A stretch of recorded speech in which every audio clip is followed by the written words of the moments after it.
Mga kababayan, mga ka-TH, ito pa rin po yung maganda sa ginagawa pa rin po ng Treasure Hunter Mindoro Gold Vlog. Kapag ka pinusuan mo po ang isang pares na single antenna, isang aurameter, ay meron na po siyang kasama na code sign degrees marking na nakatatak po sa bato na ito po ay Tagalog. At meron pa rin po diyang kasama ang ating pong locator, pang-locate o para mahanap mo po yung entrance tunnel, exit tunnel, saradong tunnel, sucker deposit, porong simento ng hapon, alkitran, at poison gas na pambala po yan, lalo na rin po yung code compass degrees.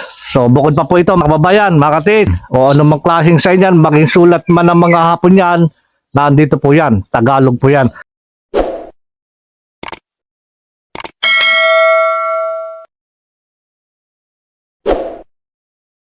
Isang mapagpalang araw po at magandang buhay sa ating pong mga kababayan, sa ating pong mga ka-TH.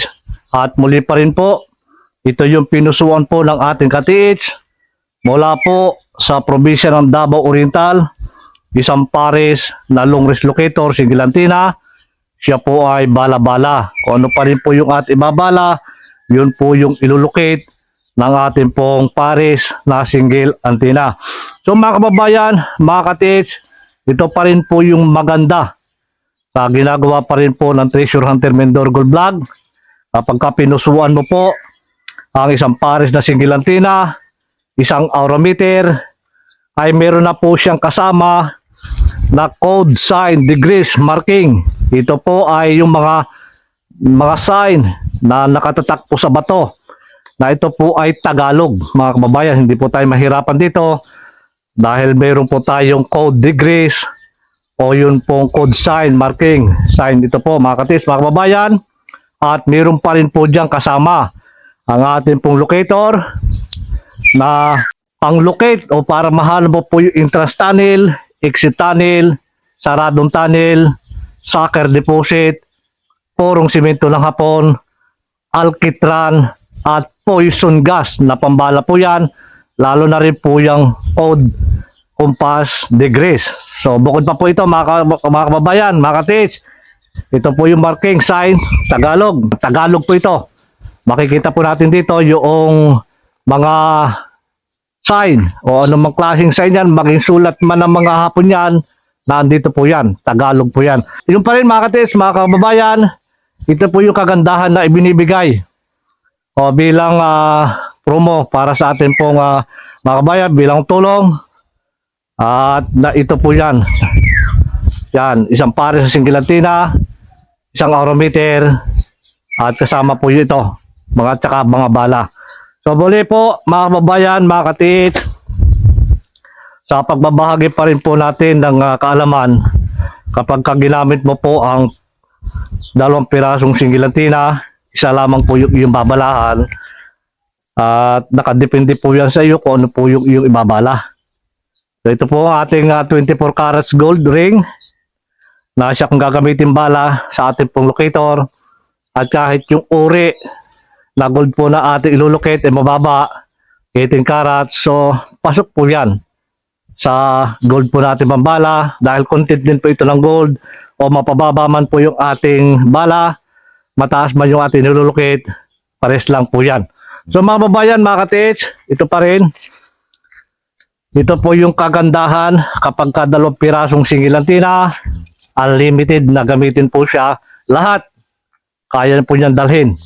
So kapag ka isang triple antenna, iisang piraso lamang yan, so yan po ay limitado lang yung kakayanan na magagawa po yan. Kung ikukumpara po natin sa 2 pirasong single antenna, lahat madadala po yan. So ito pa rin mga kababayan, sa paggamit pa rin po natin ng locator, sikapin po ninyo na pag-aralan lagi. Sanay-sanay lang, practice hanggang sa ipagkaloob sa inyo yung mga pagpagalaw kayo ng locator. So wala naman po agad nagsimula na marunong, lahat po yun pinag-aaralan kung paano po natin gagamitin o paano po natin pag-aaralan. Ang mahalaga po dyan ay yung kalooban mo, dapat maganda po yan, maganda yung layunin.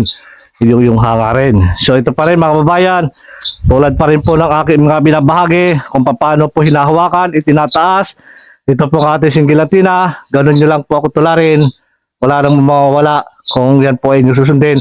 So yan po ay bilang tulong, bilang pagbabahagi ng kaunting kalaman na alam kong makakatulong.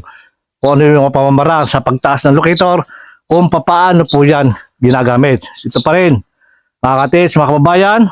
So, kaya pa rin po yan. Ganun po kalakas yung hatak ng ating 2 pirasong singgilatina. So, mabilis po siya. Yan. Ganun po siya accurate.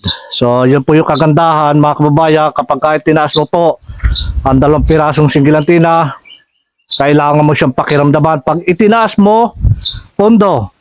Pag binaba mo, itinaas mo, pondo. Yung tamang taas na yung makatis, pantay kilikili na yan, at nakatungo na kaunti. Gayon, pag itinaas mo, pondo, doon sa pagpupundong yon, kailangan marunong ka magbalanse, yung hindi nagalaw yung locator. Kailangan sanayin mo po yung sarili mo, na kapag itinaas mo po ngayon, makapagpa-steady ka.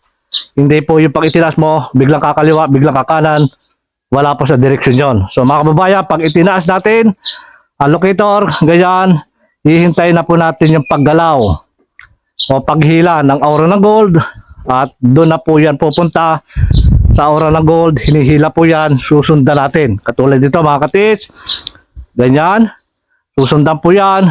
Pag sinundan po yan, pag natapatan mo na yan, bigla po na agad yan magkukross. So yun yung kagandahan, lalo na kapag kabago ka sa paghawak ng locator, hindi ka man magaling magpaikot, pero kahit papaano, pag tinapatan mo po ang ating aura ng gold, so nakapagpaikot ka kahit hindi man po yan mabilis.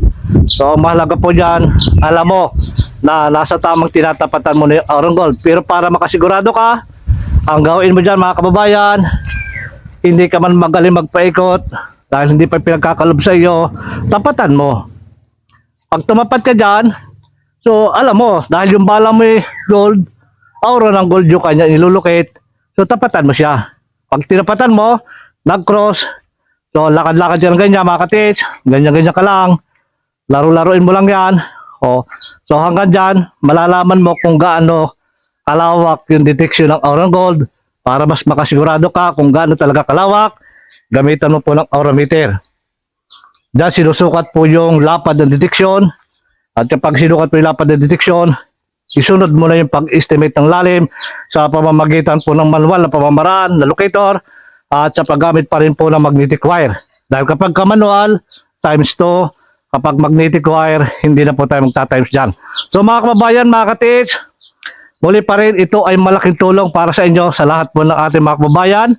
2 piraso na singgilatina plus isang aurometer plus pambala para mahanap mo yung entrance tunnel, exit tunnel, saradong tunnel, sucker deposit, alkitran, poison gas, code, compass degrees, at lalong higit po mga kababayan, ito pa rin yung code sign marker. Ito po ay Tagalog, nandito po lahat.